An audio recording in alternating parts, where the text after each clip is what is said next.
পয়গম্বর মুসা উনি যখন আল্লাহ তাআলার সাথে কথা বলার জন্য তুর পাহাড়ের মধ্যে যাইতেছেন, পয়গম্বর মুসা যখন যাইতেছেন হঠাৎ করে এক মহিলার সঙ্গে সাক্ষাৎ হয়ে গেল। মহিলা ডাক দিয়ে বলেন, মুসা কই যাও? মুসা নবী বলেন, আল্লাহ তাআলার সঙ্গে কথা বলার জন্য যাই তুর পাহাড়ের মধ্যে। তখন ডাক দিয়ে বলেন, মুসা তোমার মালিকরা আমার একটা কথা জিগাইবানি রে মুসা। মুসা নবী বলেন কি জিগাবো? তখন ডাক দিয়ে বলেন, মুসা আমি এত পরিমাণ গরিব, আমার থাকার মতো ভালো একটা ঘর নাই, ভালো একটা জায়গা নাই, আমার থাকার জন্য যেটা ঘর সেইটাও আবার ভাঙ্গারে মুসা। ও মুসা যখন বৃষ্টি আসে ঘরের মধ্যে পানি পড়ে, ঘরের ভিতরে পানি ঢুকে ঘুমাইতে পারি না, থাকতে পারি না। তোমার মালিকরে জিগাইবানি যে আমি কি কাজ করলে আমার একটা ভালো ঘর আল্লাহ বানায় দিবেন, ব্যবস্থা করে দিবেন। তোমার মালিকরে বলবানি কি কাজ করলে আমি ধনী হব। এমন করে যখন বললেন, এইটা বলার পর মুসা নবী যখন সামনের দিকে অগ্রসর হলেন, বললেন ঠিক আছে জিগাবো। সামনের দিকে যখন গেলেন, যাওয়ার পর আবার যখন দেখলেন এক ব্যক্তি ডাক দিয়ে বলেন, ও মুসা কোথায় যাচ্ছ তুমি? মুসা নবী বলেন, আল্লাহ তাআলার সাথে কথা বলার জন্য যাই তুর পাহাড়ের মধ্যে। লোকটা ডাক দিয়া বলেন, মুসা তোমার মালিকরে জিগাইবানি আমি এত পরিমাণ ধনী, আমার টাকা পয়সা বাড়ি গাড়ির কোনো কিছুর অভাব নাই, আমি এত পরিমাণ ধনী রে মুসা। তোমার মালিকরে জিগাইবানি আমি কি কাজ করলে গরিব হয়ে যাব, কোন কাজ করলে আমার ধন সম্পদ কমে যাবে।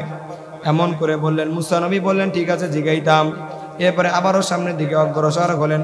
হওয়ার পরে 3 রাস্তার মোড়ের মধ্যে যখন দাঁড় হইলেন, দাঁড় হওয়ার পরে কে যেন পিছন থেকে মুসা নবীকে ডাকতেছেন আর বলতেছেন, ও পয়গম্বর মুসা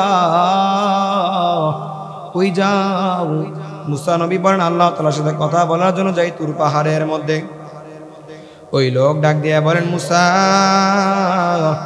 তোমার মালিকরে জিগাইবানি এই যে দেখো আমার 2টা হাত নাই, আমার 2টা পা নাই, যখন বৃষ্টি আসে এই জায়গার মধ্যে ভিজি, আবার যখন রোদ ওঠে এখানে শুকাই। ও মুসা কেউ যদি আমাকে খাওয়ায় দেয় তাহলে খাইতে পারি, আবার কেউ যদি না খাওয়ায় আমি খাইতে পাই না। ও মুসা তোমার মালিকরে জিগাইবানি আল্লাহ আমাকে কোন কাজের জন্য বানাইছেন। ও মুসা রে আমি তো দুনিয়ার কোনো কাজে লাগি না, আল্লাহ আমাকে কোন কাজের জন্য বানাইছেন জিগাইবানি। এমন করে যখন বললেন, এইটা বলার পর মুসা নবী গেলেন আল্লাহ তাআলার সাথে কথা বলার জন্য। আল্লাহ তাআলার সাথে যখন কথা বললেন, কথা বলার পরে আল্লাহ তাআলাকে বলেন, আল্লাহ আমি যখন আপনার সাথে কথা বলার জন্য আসতেছিলাম, হঠাৎ করে এক মহিলা ডাক দিয়ে বলেন, ও মুসা কোথায় যাও? বিস্তারিত বললেন।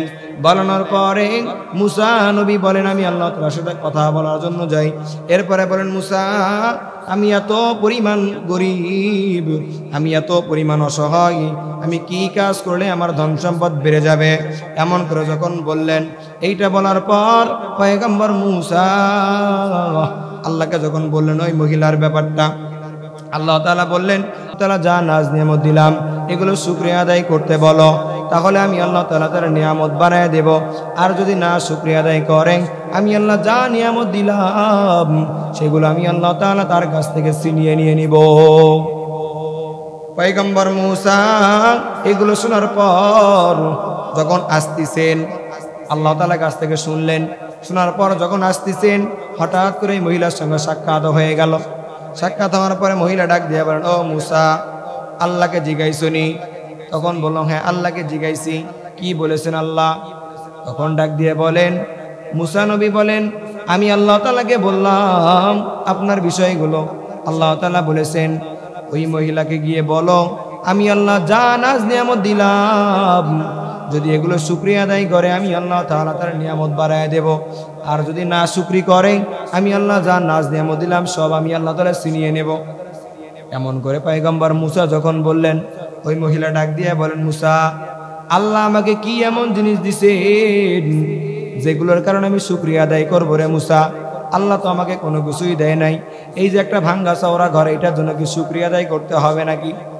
এমন করে যখন বললেন, এইটা বলার পর মুসা নবী যখন ওখান থেকে যাইতেছেন, হঠাৎ করে পিছনের দিকে তাকায় দেখেন বিশাল বড় একটা ঘূর্ণিঝড় আসার পরে তার ঘরের সাইড দিয়ে পুরো ঘরটাই ভেঙে চৌরে শেষ করে ফেলাইলেন।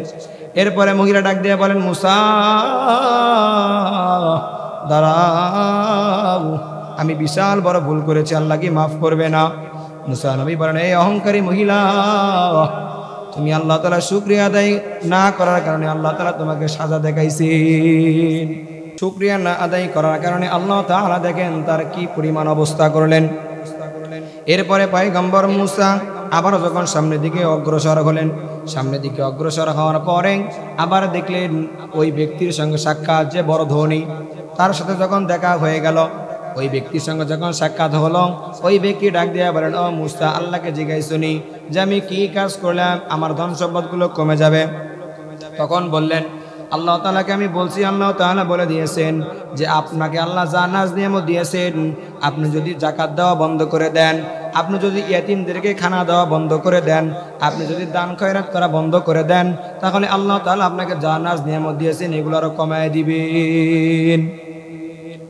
ওই লোক ডাক দিয়ে বলেন, এ মুসা, আল্লাহ আমাকে এত বড় ধনী বানাইছেন, আমি সেই মালিকের শুকরিয়া কেমন করে আদায় বন্ধ করবো রে মুসা? যে আল্লাহ আমাকে এত টাকার মালিক বানাইছেন, সে আল্লাহ তাআলার নিয়ামতের শুকরিয়া আমি কেমন করে আদায় করা বন্ধ করব? এইটা বলার পরে ওই লোক ডাক দিয়ে বলেন, ও মুসা, সাক্ষী রাখো, আল্লাহ আমাকে যা দিলেন সব কিছুর জন্য আমি বলি আলহামদুলিল্লাহ। আলহামদুলিমান কদ্দারা খাইরাও ওয়া খাবালা, আলহামদুলিমান কদ্দারা খাইরাও ওয়া খাবালা, ওয়াশ-শুকরু লিমান সাওয়ারা হুসনাও ওয়া জামালা, ওয়াশ-শুকরু লিমান সাওয়ারা হুসনাও ওয়া জামালা, ফারদুন সামাদুন আন সিফাতিল খালকি বারিউন, ফারদুন সামাদুন আন সিফাতিল খালকি বারিউন, রব্বুন আজালিউন খালাকা খালকা জামালা, রব্বুন আজালিউন খালাকা খালকা জামালা। সম্পদ দেওয়ার মালিককে? আল্লাহ বান্দাকে সম্পদ দিয়েছেন। ওই লোক ডাক দিয়ে বলেন, আল্লাহ তো আমাকে ধনী বানাইছেন এবং আমি আল্লাহর রাস্তায় সব দিয়ে দেব। এবং পয়গম্বর মুসা নবী আবার যখন সামনের দিকে অগ্রসর হলেন, হওয়ার পরে ওই যে 3 নাম্বার ব্যক্তির সঙ্গে তার সাক্ষাৎ হয়ে গেল। 3 নাম্বার ব্যক্তি ডাক দিয়ে বলেন, মুসা, আল্লাহকে জিজ্ঞাসুনি কি কাজের জন্য আল্লাহ আমাকে দুনিয়াতে পাঠাইছে? আমার 2টা হাত নাই, আমার 2টা পা নাই রে মুসা, আমি তো দুনিয়ার কোনো কাজে লাগি না, আল্লাহ আমাকে কেন দুনিয়ার জমিনের মধ্যে পাঠাইছেন? পয়গম্বর মুসা নবী বলেন, ডাক দিয়ে বলেন, ও ভাই, আল্লাহ আপনাকে দুনিয়ার কোনো কাজের জন্য বানাই নাই, আল্লাহর কাজের জন্য বানাইছেন। ওই জাহান্নামের মধ্যে জান্নাতের কর্নারে জাহান্নাম বরাবর একটা ফুটা রয়েছে, ওইটার মধ্যে এমন একটা ফুটা যেইটাতে যে ব্যক্তির হাত নাই পা নাই তার মাধ্যমে ওইটা পূরণ করবেন আল্লাহ তাআলা। এর জন্য আল্লাহ তাআলা আপনাকে বানাইছেন। ওই লোক ডাক দিয়ে বলেন, আলহামদুলিল্লাহ, আল্লাহ আমাকে দুনিয়ার কোনো কাজের জন্য বানাই নাই, আল্লাহ আমাকে বানাইছেন তার কাজের জন্য।